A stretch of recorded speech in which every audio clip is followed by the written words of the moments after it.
मेरा इतिहास आज से सदियों पुराना है।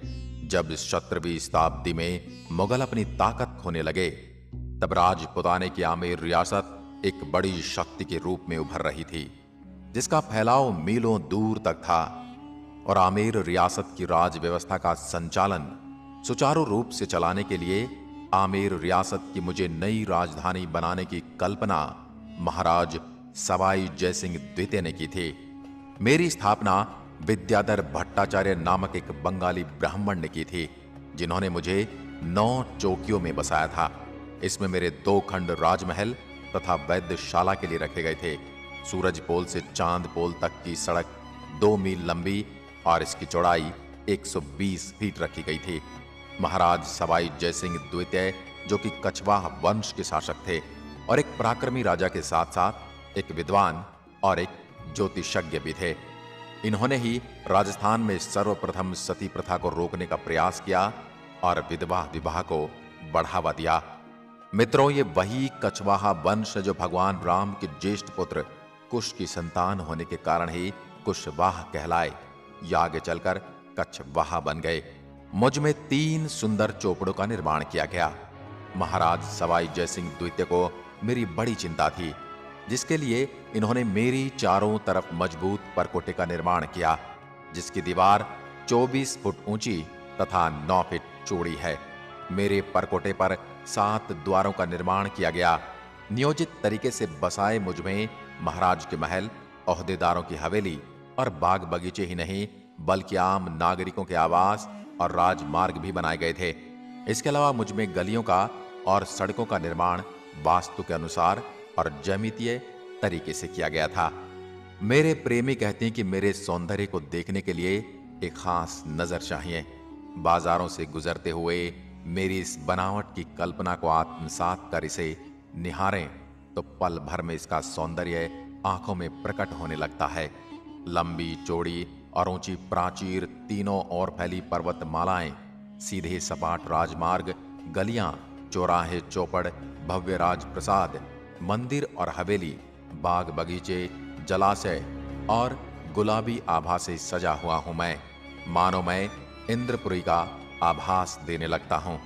वर्ष 1876 में इंग्लैंड की महारानी एलिजाबेथ और प्रिंस ऑफ वेल्स युवराज अल्बर्ट मुझे देखने आने वाले थे। उस समय मेरे महाराज सवाई राम सिंह इनके स्वागत की तैयारियों में जुटे थे। इनके स्वागत के लिए मुझे दुल्हन की तरह सजाया गया था। महाराजा सवाई राम सिंह के मन में सूझा कि क्यों ना पूरे शहर को एक रंग में रंग दिया जाए। फिर उन्होंने उच्च अधिकारियों से इस पर मंत्रणा भी की और मुझको गुलाबी रंग दे दिया गया। उसके बाद से मैं गुलाबी हो गया और बाद में चलकर मुझे गुलाबी नगर कहा गया। 19वीं सदी में मेरा विस्तार शुरू हुआ। तब मेरी जनसंख्या 1,80,000 के आसपास थे।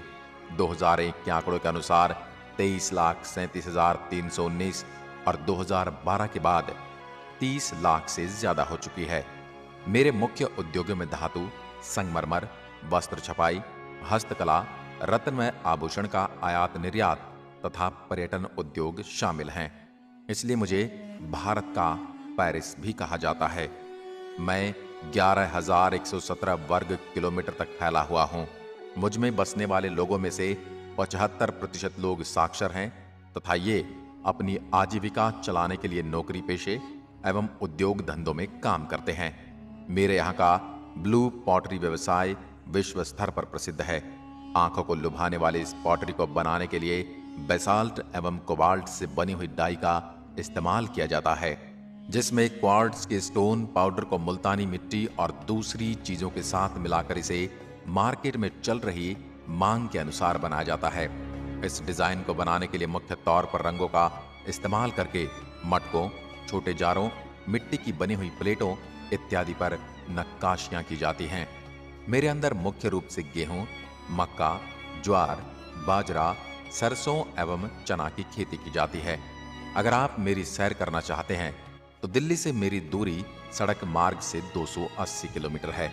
अगर आप वायु मार्ग या रेल मार्ग से आना चाहते हैं तो भी आप आसानी से मुझ तक पहुंच सकते हैं। मैं भारत के टूरिस्ट सर्किट गोल्ड ट्रायंगल का हिस्सा भी हूं। इस गोल्डन ट्रायंगल में दिल्ली, आगरा और मैं भी आता हूं। अगर आप कभी भारत का नक्शा देखेंगे तो आपको ये तीनों एक त्रिभुज के रूप में दिखाई देंगे। इस कारण इन्हें भारत का स्वर्णिम त्रिभुज यानी इंडियन गोल्डन ट्रायंगल कहा जाता है। मेरे अंदर बहुत से पर्यटन स्थल आकर्षण का केंद्र हैं, जिनमें मुख्य रूप से जंतर मंतर, हवा महल, सिटी पैलेस, गोविंद देव जी का मंदिर, श्री लक्ष्मी जगदीश महाराज मंदिर, बीएम बिड़ला तारामंडल, आमेर का किला, जयगढ़ दुर्ग और जल महल आदि।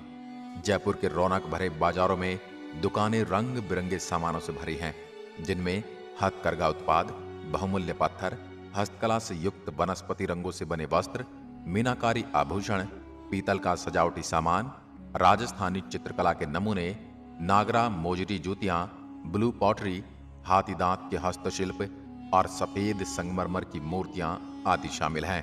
प्रसिद्ध बाजारों में जोहरी बाजार, बापू बाजार, नेहरू बाजार, चौड़ा रास्ता, त्रिपोलिया बाजार और MI रोड के साथ लगे बाजार हैं। अब मैं आपको एक एक करके मेरे कुछ दर्शनीय स्थलों की सैर करवाऊंगा। सबसे पहले बात करते हैं जंतर मंतर वैद्यशाला की। यह पत्थर से निर्मित वैद्यशाला है। यह जयसिंह की 5 वैद्यशालाओं में सबसे विशाल है। इसके जटिल यंत्र, इसका विन्यास व आकार वैज्ञानिक ढंग से तैयार किया गया है। यह विश्व प्रसिद्ध वैद्यशाला है, जिसे 2010 में यूनेस्को ने विश्व धरोहर की सूची में शामिल किया था। मध्ययुगीन भारत के खगोल विज्ञान की उपलब्धियों का जीवंत उदाहरण है। इनमें सबसे प्रभावशाली राम यंत्र है, जिसका उपयोग ऊंचाई नापने के लिए किया जाता है। अब बात करते हैं हवा महल की, जो मेरी सुंदरता में 4 चांद लगा देता है और इसका निर्माण सन 1799 में सवाई प्रताप सिंह ने करवाया। ये महल राजपूत स्थापत्य का मुख्य प्रमाण चिन्ह। पुरानी नगरी की मुख्य गलियों के साथ साथ यह 5 मंजिला इमारत गुलाबी रंग में अर्ध अष्टभुजाकार और परिकृष्ट छत्तेदार बलुआ पत्थर की खिड़कियों से सुसज्जित है। शाही स्त्रियां मेरा दैनिक जीवन व मेरी गलियों से गुजरने वाले जुलूस देख सकें, इसी उद्देश्य से इमारत की रचना की गई थी। हवा महल में कुल 953 खिड़कियां हैं।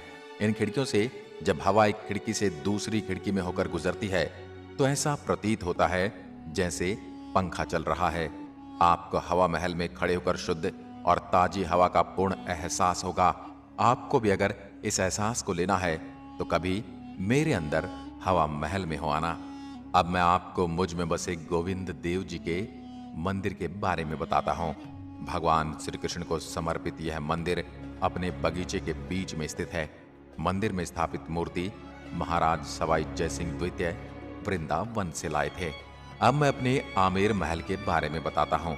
यह लगभग 2 शताब्दी पूर्व राजा मान सिंह, मिर्जा राजा जयसिंह और सवाई जयसिंह द्वारा निर्मित महलों, मंडपों, बगीचों और मंदिरों का एक आकर्षक भवन है। माउठा झील के शांत पानी से यह महल सीधा चमकता है और यहाँ सुगम रास्ते द्वारा पहुंचा जा सकता है। सिंहपौल और जलेब चौक तक अक्सर पर्यटक हाथी पर सवार होकर आते हैं। चौक के सिरे से सीढ़ियों की पंक्तियां उठती हैं। एक शिला माता के मंदिर की ओर जाती है और दूसरी महल के भवन की ओर। यह मंदिर स्थापित करने के लिए राजा मान सिंह द्वारा संरक्षक देवी की मूर्ति, जिसकी पूजा हजारों श्रद्धालु करते हैं, पूर्वी बंगाल जो बांग्लादेश है कि जैसोर से यहाँ लाई गई थी। मेरे जयगढ़ किले के बारे में तो आपने सुना ही होगा, जहां तोपें ढालने का काम होता था। यहाँ आज भी एशिया की सबसे बड़ी तोप जयबाण विद्यमान है, जो इसकी सुदृढ़ता का प्रमाण देती है।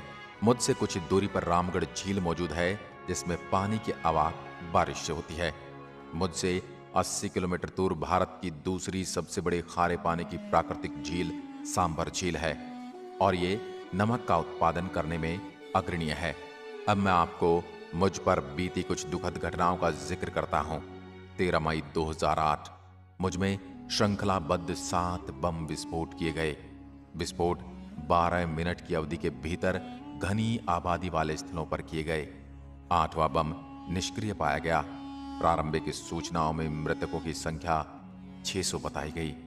इन विस्फोटों को हवा महल के निकट सहित विभिन्न इलाकों में साइकिलों के जरिए अंजाम दिया गया। अब मेरी रंगत बदल रही है। हाल ही में मुझे विश्व के 10 सबसे सुंदर शहरों में शामिल किया गया।